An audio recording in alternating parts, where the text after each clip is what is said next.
अध्याय 7। अद्भुत अवतार। श्री साईं बाबा की प्रकृति, उनकी यौगिक क्रियाएं, उनकी सर्वव्यापकता, कुष्ठ रोगी की सेवा, खापरडे के पुत्र को प्लेग, पंढरपुर गमन। अद्भुत अवतार। श्री साईं बाबा समस्त यौगिक क्रियाओं में पारंगत थे। 6 प्रकार की क्रियाओं के तो वे पूर्ण ज्ञाता थे। 6 क्रियाएं, जिनमें धोती क्रिया, एक 3 इंच चौड़े व 22.5 इंच लंबे कपड़े के भीगे हुए टुकड़े से पेट को स्वच्छ करना, खंड योग अर्थात अपने शरीर के अवयवों को पृथक पृथक कर उन्हें पूर्ववत जोड़ना, और समाधि आदि भी सम्मिलित हैं। यदि कहा जाए कि वे हिंदू थे, तो आकृति से वे यवन प्रतीत होते थे। कोई भी यह निश्चय पूर्वक नहीं कह सकता था कि वे हिंदू थे या यवन। वे हिंदुओं का रामनवमी उत्सव यथाविधि मनाते थे और साथ ही मुसलमानों का चंदनोत्सव भी। वे उत्सव में दंगलों को प्रोत्साहन तथा विजेताओं को पर्याप्त पुरस्कार देते थे। गोकुल अष्टमी को वे गोपाल काला उत्सव भी बड़ी धूमधाम से मनाते थे। ईद के दिन वे मुसलमानों को मस्जिद में नमाज पढ़ने के लिए आमंत्रित किया करते थे। एक समय मुहर्रम के अवसर पर मुसलमानों ने मस्जिद में ताजिए बनाने तथा कुछ दिन वहां रखकर जुलूस बनाकर गांव से निकालने का कार्यक्रम रचा। श्री साईं बाबा ने केवल 4 दिन ताजियों को वहां रहने दिया और बिना किसी राग द्वेष के 5वें दिन वहां से हटवा दिया। यदि कहें कि वे यवन थे, तो उनके कान हिंदुओं की रीति के अनुसार छिदे हुए थे, और यदि कहें कि वे हिंदू थे, तो वे सुनता कराने के पक्ष में थे। नाना साहेब चांदोरकर, जिन्होंने उनको बहुत समीप से देखा था, उन्होंने बतलाया कि उनकी सुन्नत नहीं हुई थी। साईं लीला पत्रिका श्री बीवी देव द्वारा लिखित शीर्षक बाबा यवन की हिंदू, पृष्ठ 562 देखो। यदि कोई उन्हें हिंदू घोषित करे, तो वे सदा मस्जिद में निवास करते थे, और यदि यवन कहें, तो वे सदा वहां धूनी प्रज्वलित रखते थे, तथा अन्य कर्म जो कि इस्लाम धर्म के विरुद्ध है, जैसे चक्की पीसना, शंख तथा घंटानाद, होम आदि कर्म करना, अन्नदान और अर्घ्य द्वारा पूजन आदि सदैव वहां चलते रहते थे। यदि कोई कहे कि वे यवन थे, तो कुलीन ब्राह्मण और अग्निहोत्री भी अपने नियमों का उल्लंघन कर सदा उनको साष्टांग नमस्कार किया करते थे। जो उनके स्वदेश का पता लगाने गए, उन्हें अपना प्रश्न ही विस्मृत हो गया, और वे उनके दर्शन मात्र से मोहित हो गए। अस्तु इसका निर्णय कोई न कर सका कि यथार्थ में साईं बाबा हिंदू थे या यवन। इसमें आश्चर्य ही क्या है, जो अहंकार व इंद्रियजन्य सुखों को तिलांजलि देकर ईश्वर की शरण में आ जाता है, तथा जब उसे ईश्वर के साथ अभिन्नता प्राप्त हो जाती है, तब उसकी कोई जाति पाति नहीं रह जाती। इसी कोटि में श्री साईं बाबा थे। वे जातियों और प्राणियों में किंचित मात्र भी भेदभाव नहीं करते थे। फकीरों के साथ वे आमिष और मछली का सेवन भी कर लेते थे। कुत्ते भी उनके भोजन पात्र में मुंह डालकर स्वतंत्रता पूर्वक खाते थे, परंतु उन्होंने कभी कोई आपत्ति नहीं की। ऐसा अपूर्व और अद्भुत श्री साईं बाबा का अवतार था। गत जन्मों के शुभ संस्कारों के परिणाम स्वरूप मुझे भी उनके श्री चरणों के समीप बैठने और उनका सत्संग लाभ उठाने का सौभाग्य प्राप्त हुआ। मुझे जिस आनंद व सुख का अनुभव हुआ, उसका वर्णन मैं किस प्रकार कर सकता हूँ। यथार्थ में बाबा अखंड सच्चिदानंद थे। उनकी महानता और अद्वितीयता का बखान कौन कर सकता है। जिसने उनके श्री चरण कमलों की शरण ली, उसे साक्षात्कार की प्राप्ति हुई। अनेक सन्यासी, साधक और अन्य मुमुक्षु जन भी श्री साईं बाबा के पास आया करते थे। बाबा भी सदैव उनके साथ चलते फिरते, उठते बैठते, उनसे वार्तालाप कर उनका चित्तरंजन किया करते थे। अल्लाह मालिक सदैव उनके होठों पर था। वे कभी भी विवाद और मतभेद में नहीं पड़ते थे, तथा सदा शांत और स्थिर रहते थे। परंतु कभी कभी वे क्रोधित हो जाया करते थे। वे सदैव ही वेदांत की शिक्षा दिया करते थे। कोई भी अंत तक ना जान सका कि श्री साईं बाबा वास्तव में कौन थे। अमीर और गरीब दोनों उनके लिए एक समान थे। वे लोगों के गुप्त व्यवहार को पूर्णतः जानते थे, और जब वे रहस्य प्रकट करते तो सब विस्मित हो जाते थे। स्वयं ज्ञानावतार होते भी वे सदैव अज्ञानता का प्रदर्शन किया करते थे। उन्हें आदर सत्कार से सदैव अरुचि थी। इस प्रकार का श्री साईं बाबा का वैशिष्ट्य था। वे थे तो शरीरधारी, परंतु कर्मों से उनकी ईश्वरीयता स्पष्ट झलकती थी। शिरडी के सकल नर नारी उन्हें परब्रह्म ही मानते थे। विशेष श्री साईं बाबा के एक अंतरंग भक्त मालसापति, जो कि बाबा के साथ मस्जिद तथा चावड़ी में शयन करते थे, उन्हें बाबा ने बतलाया था कि मेरा जन्म पाथर्डी के एक ब्राह्मण परिवार में हुआ था। मेरे माता पिता ने मुझे बाल्यावस्था में ही एक फकीर को सौंप दिया था। जब यह चर्चा चल रही थी तभी पाथर्डी से कुछ लोग वहां आए तथा बाबा ने उनसे कुछ लोगों के संबंध में पूछताछ भी की। श्रीमती काशीबाई कानेटकर, पूना की एक प्रसिद्ध विदुषी महिला ने साई लीला पत्रिका भाग 2 सन 1934 के प्रश्न 59 पर अनुभव नंबर 5 में प्रकाशित किया है कि बाबा के चमत्कारों को सुनकर हम लोग अपनी ब्रह्मवादी संस्था की पद्धति के अनुसार विवेचना कर रहे थे। विवाद का विषय था कि श्री साईं बाबा ब्रह्मवादी हैं या वाममार्गी। कालांतर में जब मैं शिरडी गई तो मुझे इस संबंध में अनेक विचार आ रहे थे। जैसे ही मैंने मस्जिद की सीढ़ियों पर पैर रखा कि बाबा उठकर सामने आ गए और अपने हृदय की ओर संकेत कर मेरी ओर घूरते हुए क्रोधित हो बोले, यह ब्राह्मण है, शुद्ध ब्राह्मण, इसे वाम मार्ग से क्या प्रयोजन। यहाँ कोई भी यवन प्रवेश करने का दुस्साहस नहीं कर सकता और ना ही वह करे। उन्हें अपने हृदय की ओर इंगित करते हुए बोले, ये ब्राह्मण लाखों मनुष्यों का पथ प्रदर्शन कर सकता है और उनको अप्राप्य वस्तु की प्राप्ति करा सकता है। यह ब्राह्मण की मस्जिद है, मैं यहाँ किसी वाममार्गी की छाया भी न पड़ने दूंगा। बाबा की प्रकृति। मैं मूर्ख जो हूँ, श्री साईं बाबा की अद्भुत लीलाओं का वर्णन नहीं कर सकता। शिरडी के प्राय समस्त मंदिरों का उन्होंने जीर्णोद्धार किया। श्री तात्या पाटिल के द्वारा शनि, गणपति, शंकर, पार्वती, ग्राम्य देवता और हनुमान जी आदि के मंदिर ठीक करवाए। उनका दान भी विलक्षण था। दक्षिणा के रूप में जो धन एकत्रित होता था, उसमें से वे किसी को 20 रुपए, किसी को 15 रुपए या किसी को 50 रुपए इस प्रकार प्रतिदिन स्वच्छंदता पूर्वक वितरित कर दिया करते थे। प्रति प्राप्तिकर्ता उसे शुद्ध धन समझता था। बाबा की भी सदैव यही इच्छा थी कि उसका उपयुक्त रीति से व्यय किया जाए। बाबा के दर्शन से भक्तों को अनेक प्रकार का लाभ पहुंचता था। अनेकों निष्कपट और स्वस्थ बन गए, दुष्टात्मा पुण्यात्मा में परिणत हो गए, अनेकों कुष्ठ रोग से मुक्त हो गए और अनेकों अनेकों की वो मनवांछित फल की प्राप्ति हो गई। पंगुओं की पंगुता नष्ट हो गई, उनकी कीर्ति दूर दूर तक फैलती गई और भिन्न भिन्न स्थानों से यात्रियों के झुंड शिरडी आने लगे। बाबा सदा धूनी के पास ही आसन जमाए रहते और वहीं विश्राम किया करते थे। वे कभी स्नान करते और कभी स्नान किए बिना ही समाधि में लीन रहते थे। वे सिर पर एक साफा, कमर में एक धोती और तन ढकने के लिए एक अंगरखा धारण करते थे। प्रारंभ से ही उनकी वेशभूषा इसी प्रकार थी। अपने जीवन काल के पूर्वार्ध में वे गांव में चिकित्सा कार्य भी किया करते थे। रोगियों को निदान कर उन्हें औषधि भी देते थे और उनके हाथ में अपरिमित यश था। इस कारण से वे अल्प काल में ही योग्य चिकित्सक विख्यात हो गए। वहां केवल एक ही घटना का उल्लेख किया जाता है जो बड़ी विचित्र सी है। विलक्षण नेत्र चिकित्सा। एक भक्त की आंखें बहुत लाल हो गई थी, उनमें सूजन भी आ गई थी। शिरडी सरी के छोटे ग्राम में डॉक्टर कहाँ।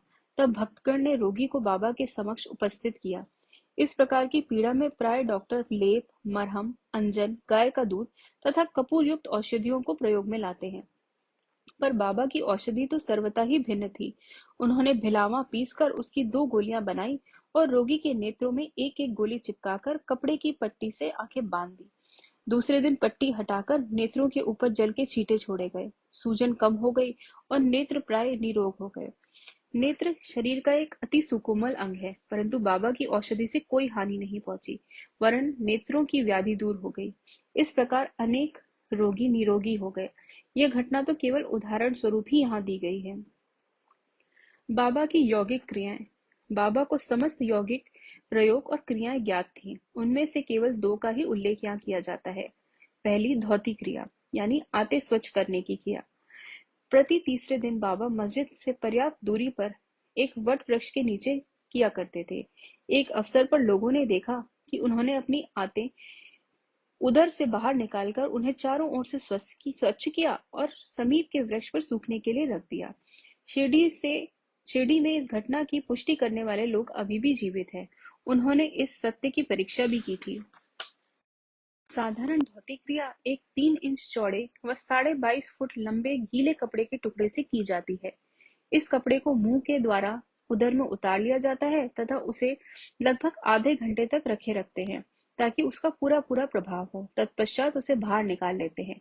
पर बाबा की यह धोती क्रिया सर्वथा विचित्र और असाधारण ही थी। खंड योग।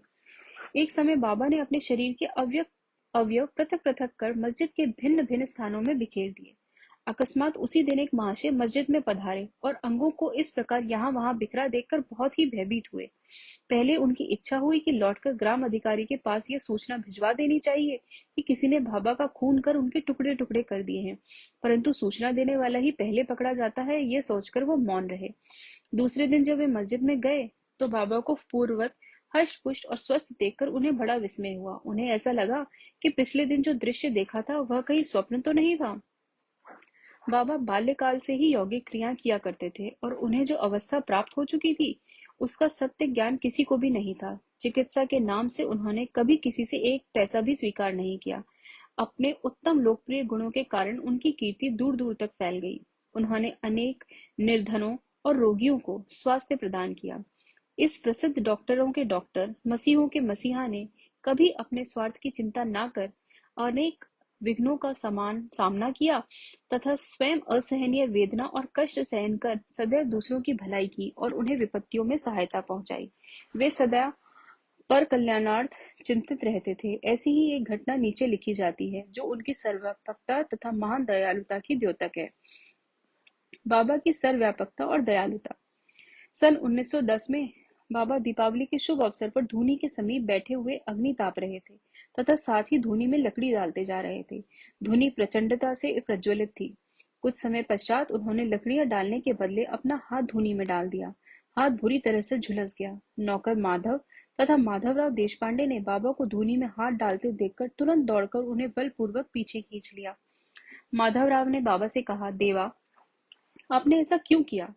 बाबा सावधान होकर कहने लगे, यहाँ से कुछ दूरी पर एक लुहारिन जब भट्टी धोंक रही थी, उसी समय उसके पति ने उसे बुलाया। कमर से बंधे हुए शिशु का ध्यान छोड़ वह शीघ्रता से वहां दौड़कर गई। अभाग्यवश शिशु फिसलकर भट्टी में गिर पड़ा। मैंने तुरंत भट्टी में हाथ डालकर शिशु के प्राण बचा लिए। मुझे अपना हाथ जल जाने का कोई दुख नहीं है, परंतु मुझे संतोष है कि एक मासूम शिशु के प्राण बच गए। कुष्ठ रोगी की सेवा।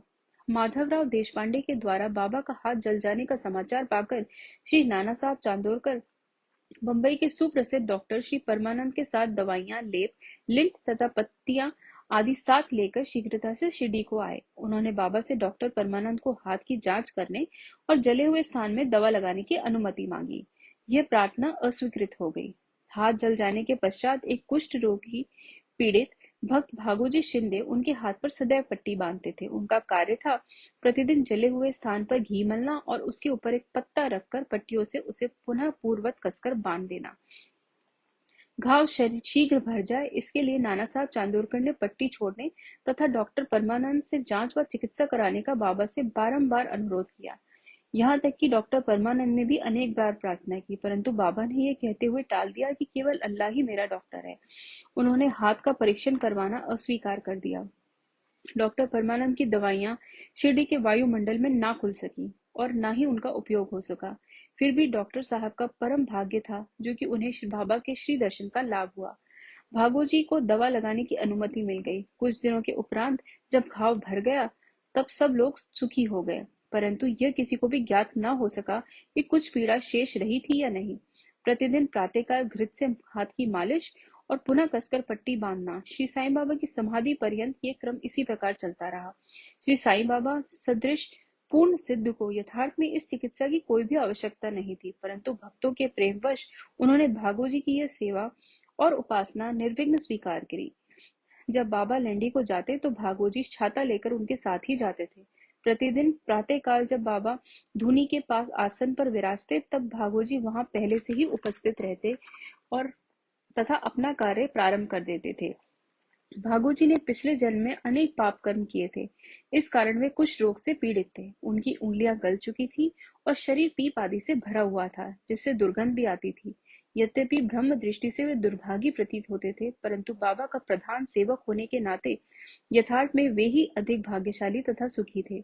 उन्हें बाबा के सानिध्य का पूर्ण लाभ प्राप्त हुआ। बालक खापर्डे को प्लेग। अब मैं बाबा की एक और दूसरी अद्भुत लीला का वर्णन करूंगा। श्रीमती खापर्डे, अमरावती के श्री दादा साहब खापर्डे की धर्मपत्नी, अपने छोटे पुत्र के साथ कई दिनों से शिरडी में थी। पुत्र तीव्र ज्वर से पीड़ित था। पश्चात उसे प्लेग की गिल्टी भी निकल आई। श्रीमती खापर्डे भयभीत हो बहुत घबराने लगी और अमरावती लौट जाने का विचार करने लगी। संध्या समय जब बाबा वायु सेवन के लिए वाड़े के पास से जा रहे थे, तब उन्होंने उनसे लौटने की अनुमति मांगी तथा कंपित स्वर में कहने लगी कि मेरा पुत्र प्लेग से ग्रस्त हो गया है, अतः अब मैं घर लौटना चाहती हूँ। प्रेम पूर्वक उनका समाधान करते हुए बाबा ने कहा, आकाश में बहुत बादल छाए हुए हैं, उनके हटते ही आकाश पूर्ववत स्वच्छ हो जाएगा। ऐसा कहते हुए उन्होंने कमर तक अपनी कफनी ऊपर उठाई और वहां उपस्थित सभी लोगों को अंडों के बराबर 4 गिलटियां दिखाकर कहा, देखो, मुझे अपने भक्तों के लिए कितना कष्ट उठाना पड़ता है, उनके कष्ट मेरे हैं। यह विचित्र और असाधारण लीला देखकर लोगों को विश्वास हो गया कि संतों को अपने भक्तों के लिए किस प्रकार कष्ट सहन करने पड़ते हैं। संतों का हृदय मोम से भी नरम तथा मक्खन जैसा कोमल होता है। वे अकारण ही भक्तों से प्रेम करते हैं और उन्हें अपना निजी संबंधी समझते हैं। पंढरपुर गमन और निवास। बाबा अपने भक्तों से कितना प्रेम करते और किस प्रकार उनकी समस्त इच्छाओं तथा समाचारों को पहले से ही जान लेते थे, इसका वर्णन कर मैं यह अध्याय समाप्त करूंगा। नाना साहब चांदोरकर बाबा के परम भक्त थे। वे खानदेश में नंदुरबार के मामलतदार थे। उनका पंढरपुर को स्थानांतरण हो गया और श्री साईं बाबा की भक्ति उन्हें फलदायी हो गई, क्योंकि उन्हें पंढरपुर, जो भूवैकुंठ सदृश ही समझा जाता है, उसमें रहने का अवसर प्राप्त हो गया। नाना साहब को शीघ्र ही कार्यभार संभालना था, इसलिए वे किसी को पूर्व पत्र या सूचना दिए बिना ही शीघ्रता से शिरडी को रवाना हो गए। वे अपने पंढरपुर यानी शिरडी में अचानक ही पहुंचकर अपने विठोबा यानी बाबा को नमस्कार कर फिर आगे प्रस्थान करना चाहते थे। नाना साहब के आगमन की किसी को भी सूचना न थी, परंतु बाबा से क्या छिपा था, वे तो सर्वज्ञ थे। जैसे ही नाना साहब नीमगांव पहुंचे, जो शिरडी से कुछ ही दूरी पर है, बाबा पास बैठे हुए मालसापति, अप्पा शिंदे और काशीराम से वार्तालाप कर रहे थे। उसी समय मस्जिद में स्तब्धता छा गई और बाबा ने अचानक ही कहा, चलो चारों मिलकर भजन करें। पंढरपुर के द्वार खुले हुए हैं, ये भजन प्रेम पूर्वक गाएं। पंढरपुरला जायाचे तिथेच मंजला रायाचे, तिथेच मंजला रायाचे, घर ते माया राजाचे। सब मिलकर गाने लगे। यानी इसका भावार्थ है, मुझे पंढरपुर जाकर वहीं रहना है, क्योंकि वह मेरे स्वामी ईश्वर का घर है। बाबा गाते जाते और भक्तगण उसे दोहराते जाते थे। कुछ समय में नाना साहब ने वहां सकुटुम्ब पहुंचकर बाबा को प्रणाम किया। उन्होंने बाबा से पंढरपुर पधारने तथा वहां निवास करने की प्रार्थना की। पाठकों, अब इस प्रार्थना की आवश्यकता ही कहाँ थी। भक्तगण ने नाना साहब को बतलाया कि बाबा पंढरपुर वास के भाव में पहले से ही थे। यह सुनकर नाना साहब द्रवित हो श्री चरणों पर गिर पड़े और बाबा की आज्ञा, उदी तथा आशीर्वाद प्राप्त कर वे पंढरपुर को रवाना हो गए। बाबा की कथाएं अनंत है। अन्य विषय जैसे मानव जन्म का महत्व, बाबा का भिक्षावृत्ति पर निर्वाह, बाईजा बाई को की सेवा तथा अन्य कथाओं को अगले अध्याय के लिए शेष रखकर अब मुझे यहाँ विश्राम करना चाहिए। श्री सद्गुरु साईनाथार्पणमस्तु। शुभम भवतु।